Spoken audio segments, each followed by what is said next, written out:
سلام، من المیرام. سلام، منم ایمانم. ببخشید، سلام، منم ایمانم.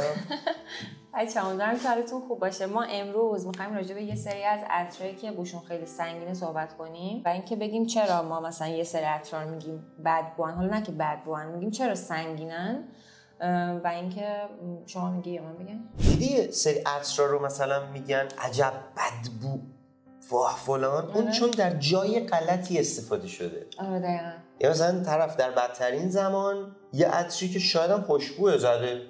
حالا مثلا مثالاشو گذاشتیم اینجا دیگه. یه سری خیلی مهمه چون این بالاخره عطر زدن هم فرهنگ سازی میخواد دیگه.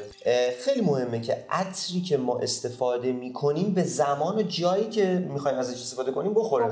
مثلا شما نمیتونید سر کار، الان من کنار شما نشستم دیگه، فاصله اون کمه. درست میگم؟ مثلا فیگمنت آماژ رو بزنم دارم به بینی شما تجاوز میکنم. خواهش. خب ببین این که الان تو گفتی که مثلا چه بدم یه عطر استفاده کنم انگار به بینی شما تجاوز کردم، یه قانون خیلی بامزه‌ای وضع شده توی کانادا و یه سری از کشورهای اروپایی که اگر شما توی یه سری فضاهای عمومی مثلا مثل اتوبوس، نمیدونم پارک، حالا هر جایی، اگر یه عطر استفاده کنی که بوش تند باشه و یه کسی رو اذیت کنه، دقیقاً مثل این مونه که انگار یه تعارض کلامی داشتیم، میتونه ازت شکایت بکنه. این خیلی بامزه بود برای من. یعنی وقتی اینو راجبش خوندم دیدم که چه جالب، چون مثلا برای خودمون پیش اومده دیگه که یکی یه عطری زده یا خیلی اذیتمون کرده، حالا ما توی محیط عمومی نبود ولی اینکه یه همچین قانونی هست به نظرم خیلی جالبه. مثلا عطرهای سنگین واقعا برای فضای بسته نیست. چه میدونم مثلا باشگاه آدم میخواد بره نباید یه عطر سنگین بزنه، خب بهتره که مام استفاده کنه. اصلا عطر نزنه باشگاه. چرا باید نزنه؟ یا مثلا توی همین محل کار یا چه میدونم محیطای کلا بسته، جایی که زیر سقفی، بهتره که عطرهای سنگین استفاده نشه به خاطر اینکه واقعا اذیت کننده است. عطر اسموث. Why your team in World Cup? No. عطر نرم خوبه که برای مثلا جاهایی که بسته است، فضا نزدیکه. کلی هم مثلا عطر مرکباتی چوبی که ترکیبی که معمولا این نرمی رو داره. عطر آروماتیک فوژه که تو اون فوژه رو دوست داری خودت، فوژه البته حالا اونا برای محیطای بسته خیلی جالب تره. این کویر گرلنه. میخوای توصیفش کنی مثلا؟ حالا چون میدونم خیلی دوستش داری. من ویدیوها اینو توصیف کردم.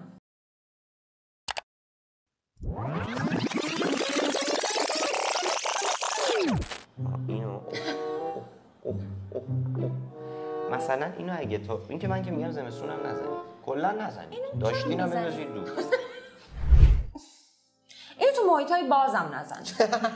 اینو کلا نزنید به نظر. به دشمنتون هم دیش. نه ولی مثلا که دیت دارین مثلا با دشمنتون اینا میتونید استفاده کنید. ولی کوی رو من پیشنهاد مثلا دارم، کوی رو جایی باید بزنید که یک کلاب 1000 تا آدم دارن با هم میرقصن، میخواید فوکوس بکشید.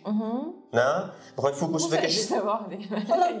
آخه بعضیا دوست دارن عطر انیمالی که بعضیا این بوهای انیمالی رو دوست دارن، خوششون میاد.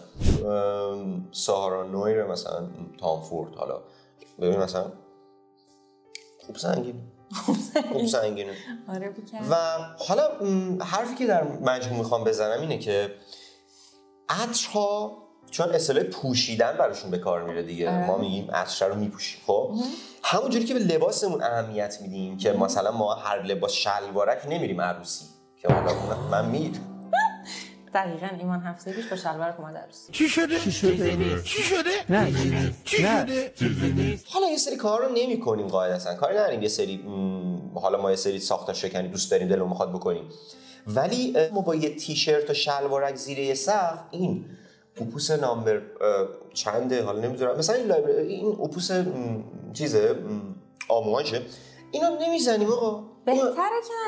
بهتره که نزنیم واقعا، چون اذیت کننده است. این الیسا ابل مثلا این الان خیلی سنگینه. من مرسی.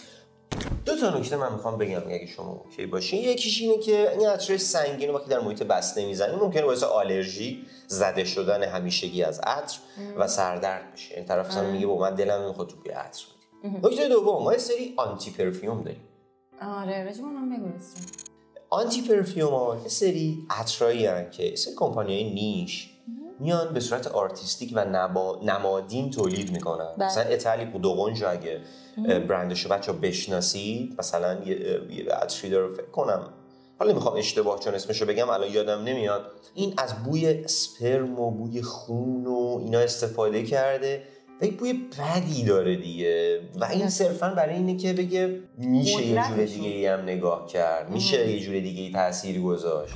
یا مثلا من به نظر من فانتوماس نازاموتو بوی چرم، پلاستیک، طالبی، سوختگی کنار هم دیگه و بوی باروت، تو فقط پلاستیک و طالبی میخرن واقعا؟ آره طرفدار دارم. نه برای اینکه استفاده کنن یا برای اینکه داشته باشن؟ من اگه روزی بگیرم برای اینکه داشته باشم ولی خیلی استفاده میکنن. آره. و برای ما آنتی پرفیوم ها رو یادتون باشه، یعنی اصطلاح آنتی پرفیوم ها رو اصلا میخوام که بدونید چیه و بدونی که خیلی از عطرهای سنگین یهو حکم آنتی پرفیوم پیدا میکنه. آره مثل فیگمنت. مثل این دوست عزیز. آره. ولی این خیلی شیشش خوشگله ولی بوش خیلی سنگینه ولی واقعا خوشگله، دلم میخواد روی میزم داشته باشم. خب این نشون میده که ما نمیتونیم بر اساس شیشه بگیم که خوشبو یا بدبو، سنگین یا سبک. هم گفتیم دیگه. آره. گول باطل رو نخورید، گول ظاهر. آفرین. گول ظاهر عطر رو نخورید. چون دیگه ظاهر نه هیچ بهش. خب بچه‌ها مرسی که همراهمونید. ممنونم به خاطر حضورتون باعث دلگرمی است. من میخوام یه چیزی بگم. اگر بچه‌ها عطری میشناسید که خیلی تو مختونه، خیلی تو مختونه، من خودم اینو دوست دارم، همیشه آدمو میپرسم اینو برام کامنت کنید. اینو یه نفر مثلا من دارم، حالا نمیخوام اسم بیارم بهشون تو که دستشون داشت ولی نمیخوام اسم بیارم، ولی اگه تو مختونه بگید بهمون خوشحال میشیم. سابسکرایب کنید ما رو، به دوستاتون معرفی کنید. من میرم دیگه خدافظ. نه بیا بشین. یه سری دیتای عطری باحال کلا براتون آماده می‌کنیم. خداحافظ.